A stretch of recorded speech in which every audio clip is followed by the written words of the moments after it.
Hello everyone, आज हम बात करेंगे आरोप की विरचना के बारे में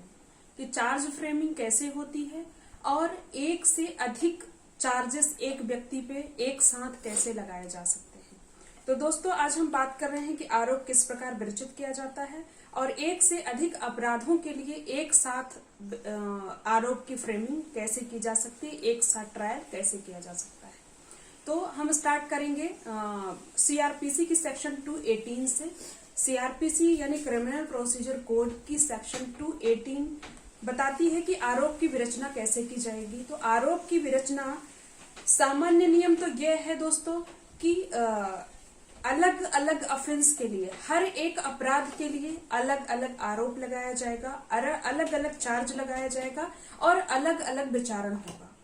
तो अगर हर ऑफेंस के लिए अलग अलग आरोप लगाया जा रहा है और अलग अलग विचारण किया जा रहा है, इसे ऐसा ये है सामान्य नियम, ये है जनरल रूल आरोप फ्रेमिंग ऑफ चार्जेस के। परंतु कुछ अपवादित दशाओं में हम अलग अलग ऑफेंसेस के ट्रायल भी एक साथ कर सकेंगे और एक साथ चार्ज लगा सकेंगे। तो वो कौन सी अपवादित दशाएं हैं, हम बात करेंगे उसके बारे में।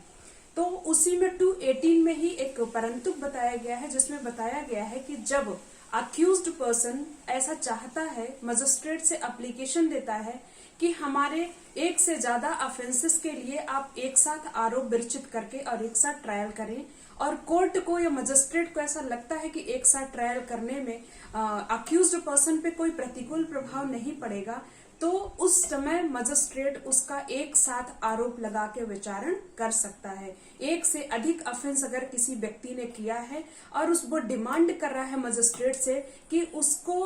एक साथ फ्रेमिंग उसकी की जाए, एक साथ ट्रायल चले, एक साथ आरोप लगाया जाए हर ऑफेंस का, तो वहां पे मजिस्ट्रेट ये देखेगा कि क्या उस अक्यूज्ड पे प्रतिकूल प्रभाव तो नहीं पड़ेगा अगर हम एक साथ ट्रायल कर रहे हैं। अगर ऐसा नहीं है तो फिर कोर्ट एक साथ विचारण कर सकता है, एक साथ आरोप लगा सकता है।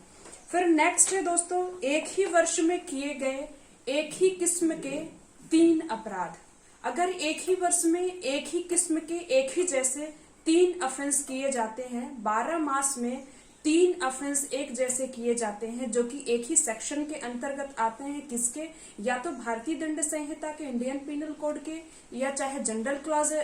जनरल लॉ हो या कोई स्पेशल लॉ हो, लोकल लॉ हो, उसके अंतर्गत अगर कोई ऑफेंस है और एक ही किस्म के ऑफेंस 1 साल के अंदर किए जा रहे हैं और 3 ऑफेंस तक की लिमिट बताई गई है, ये कहती है सेक्शन 219 सीआरपीसी। सीआरपीसी की सेक्शन 219 कहती है कि अगर एक वर्ष में एक ही किस्म के 3 ऑफेंस किए जा रहे हैं तो उनका आरोप एक साथ लगा के और साथ में ट्रायल किया जा सकता है। ये कहती है section 219 in CrPC criminal procedure code. Next है दोस्तों, हम देखेंगे कि एक ही किस्म का जो ऑफेंस है वो कौन सा कहलाता है, कौन से ऑफेंस है जो एक ही किस्म के कहलाते हैं। तो अपराध एक ही किस्म के होते हैं जब वो भारतीय दंड संहिता या किसी विशेष विधि या स्थानीय विधि की एक ही धारा के तहत और एक ही प्रकार के, मतलब सेम ऑफेंस भी हो रहे हैं और सेम पनिशमेंट भी है, तो उसे कहेंगे कि ये एक ही किस्म का अपराध है। और एक ही किस्म के अगर अपराध किए जा रहे हैं 12 महीने के अंदर उसी व्यक्ति द्वारा या भिन्न व्यक्ति द्वारा, तो उनका एक साथ आरोप लगा के ट्रायल किया जा सकता है। फिर है कि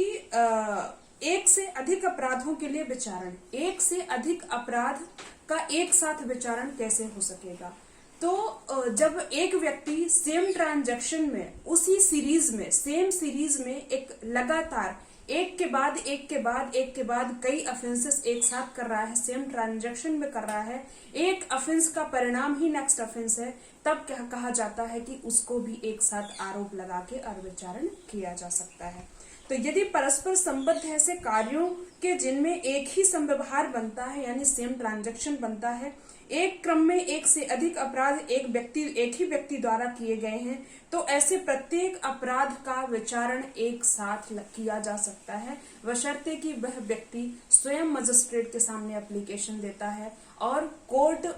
इंक्वायरी करने पे, सोचने पे उसे ये लगता है कि एक साथ अगर हम ट्रायल करेंगे तो उस पर कोई प्रतिकूल प्रभाव नहीं पड़ेगा। नेक्स्ट है जहां इस बारे में संदेह है कि कौन सा ऑफेंस किया गया है। कोर्ट खुद ही सस्पेंस में है कि इतने सारे ऑफेंसेस किए हैं, जिनमें से कौन सा ऑफेंस है जो ये अक्यूज्ड किया है। मतलब ये डाउट हो रहा है कि या तो छोटा ऑफेंस किया या बड़ा ऑफेंस किया, या इनमें से 2-3 ऑफेंसेस हैं, उसमें से कौन सा ऑफेंस किया है, तो उसके चार्जेस एक साथ लगाए जा सकेंगे। सपोज 279 और 380 में कोर्ट को ऐसा लग रहा है कि या तो घर के अंदर चोरी हुई है या घर के बाहर चोरी हुई है, या फिर चाहे दुर्विनियोग हुआ है या फिर क्रिमिनल ब्रीच ऑफ ट्रस्ट हुआ है।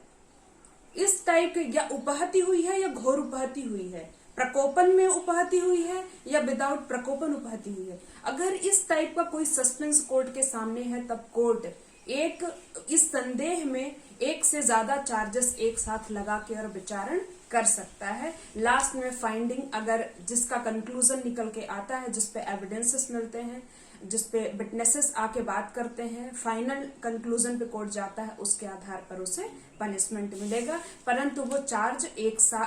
इतने सारे ऑफेंसेस का चार्ज एक साथ लगा सकता है, जहां पे संदेह की भावना हो। और एक ये भी ऑफेंस है कि अगर व्यक्ति एक से ज्यादा ऑफेंस कर रहा है,